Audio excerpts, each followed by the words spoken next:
Right, அப்படியே இருந்துக்கலாம். கஷ்டப்பட்டு நைட்டும் பகலும் தூங்காமல் வண்டி ஓட்டுறதெல்லாம் கஷ்டம். யாராவது ஒரு ஆள் ரொம்ப ஆசைப்பட்டு இந்த வீடியோலாம் பார்த்துட்டு நம்மளும் டிரைவர் ஆகலாம், நம்மளும் லாரிலாம் ஓட்ட போகலான்லாம் எதிர்பார்க்காதீங்க. இதெல்லாம் ரொம்ப கஷ்டம். வீடியோ எடுக்கிறதுக்கு விட வீடியோ எடுக்கிறதுக்கு பின்னாடி ரொம்ப பெரிய கஷ்டமான வாழ்க்கை. ஏதோ வீடியோவில் ஜாலியானதை மட்டும் காமிக்கிற மாதிரி தான் காமிக்கிறோம். அவ்வளோ கஷ்டத்தெல்லாம் காமிக்க முடியாது. அதுக்கு யூடியூப்பில் கூட அப்லோட் பண்ணுற அளவுக்கு இடம் இல்லை. 24 மணி நேரத்தில் நாங்கள் எப்போ ஜாலியாகிறோமோ அதை மட்டும் தான் வீடியோ எடுக்க வேண்டியிருக்கு. யாருனா டிரைவர் ஆகலான்னு ஆசையோடு இருந்தீங்கன்னா தயவுசெய்து அந்த கனவெல்லாம் கலைச்சிருங்க. ஒழுங்காக படிங்க. அட்வைஸ்லாம் இல்லை, வேறு வழி இல்லை. வந்தால் உங்கள் உலகத்திலே கஷ்டமான விஷயம் என்னென்னு புரிஞ்சுப்பீங்க. அதனால் ஒழுக்கமாக படிங்க. எங்கள் அப்பா ஒரு டிரைவர் சொன்னார், ஒழுங்காக படிடா அப்படின்னாரு. நான் கேட்கல. ரத்த கொதிப்பில் சுண்டு சேட்டை பண்ணேன். அவர் ஏன் அப்படி சொன்னார்ன்றதை நான் புரிஞ்சுக்கிட்டேன். ஆனால் ரொம்ப லேட். நீங்களும் எப்படி நான் சொன்னால் கேட்க மாட்டீங்க. எல்லாருக்கும் இருக்கும். நம்ம தான் எல்லாத்துக்கும் பெரிய அது இதெல்லாம் இருக்கும். ஸ்கூல் படிக்கும்போது அப்படி தான் இருக்கணும், காலேஜ் படிக்கும்போது இப்படி தான் இருக்கணும்னு தோணும். அப்போல்லாம் எங்களுக்கும் தோணுச்சு. அதுக்கு தான் வீட்டில் பொண்டாட்டி பிள்ளைங்களெல்லாம் விட்டுட்டு என்ன கஷ்டத்துலனாலும் ரோட்டில் வண்டியை ஓட்டு எழுதும். எங்கே திருந்த போகிறீங்க? பண்ணுங்கள். சொல்கிறது நம்ம கடமை, செய்கிறது உங்கள் கடமை. செய்யுங்க.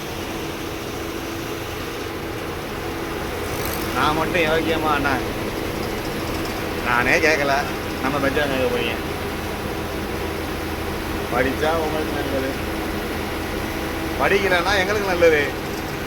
ஏன்னா நாங்கள் கண்டிப்பாக ஃப்யூச்சரில் லாரிலாம் வாங்கிடுவோம். எங்களுக்கும் வண்டி ஓட்டுறதுக்கு ஆள் வேணும்லண்ணா. எங்களுக்கும் டிரைவர் கில்லர்லாம் வேணும். ஸோ படிக்காத மக்கள் அப்படிலாம் இருந்தீங்கன்னா ஒன்றும் பிரச்சனை இல்லை. 10th வரைக்கும் மட்டும் படிச்சிருங்க, இல்லைனா லைசன்ஸ் தர மாட்டாங்க.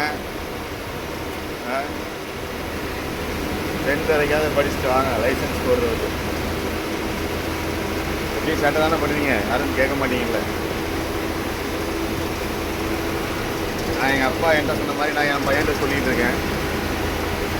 சொல்கிறது நம்ம கடமை, நடந்துக்கிறதா நடங்கிறதா அவங்க இஷ்டம். எப்படி இந்த வீடியோவை கண்டிப்பாக என் பையன் கண்டிப்பாக பார்ப்பான். பார்க்க சொல்லுவேன். என்னடா பார்க்குறியா, ஒழுங்காக படிக்கணும்னா அப்பா வணக்கம் மட்டும் வேணால் ஸ்பெஷலாக கஷ்டமான வீடியோலாம் அனுப்புகிறேன்.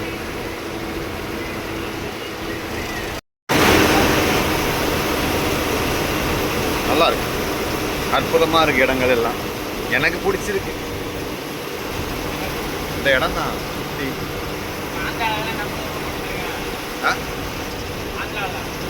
ஆந்திராவில் இடம் வாங்கிடுவா? இடம் ரூம் போடவா? ஏன்?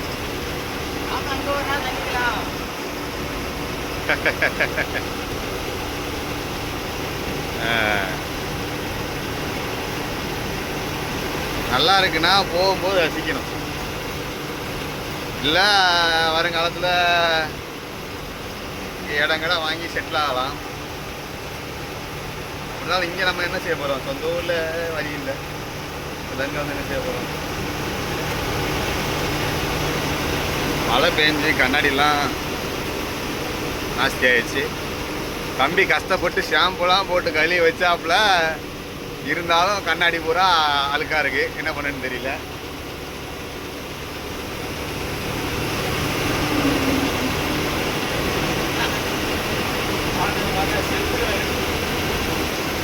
லைவ் ஆகிட்டு தான் இருக்கு.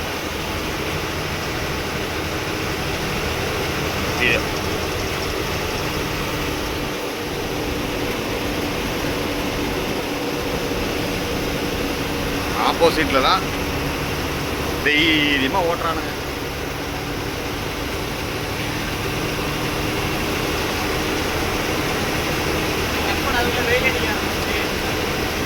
நல்லா இருக்கு.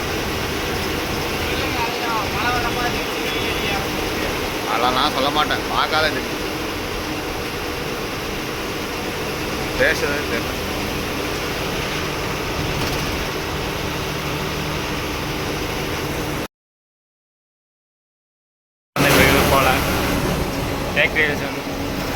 போர்டு வச்சுருந்தாங்கப்பா. அவ்வளோதான், பக்கத்தில் வந்துட்டோம். பாருங்க, ஏதோ பெரிய கிடக்கு மாதிரி போட்டு வச்சுருக்குறாங்க. பாலம் போட போகிறாங்கன்னு நினைக்கிறேன். காலாஸ்ரீ கோயில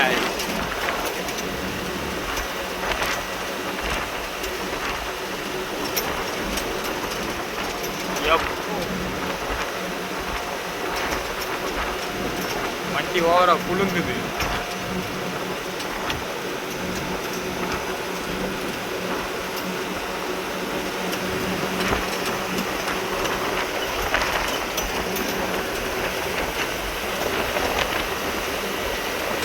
அந்த ஒரு நாள் இந்த போய் நல்லா வண்டி நிப்பாட்டி நான் கிளியராக வீடியோ எடுத்து காட்டுறேன் பாருங்க.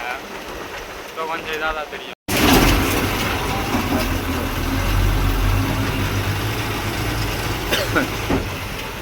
EVP ஃபிலிம் சிட்டி தான் லோடு வந்துட்டோம்.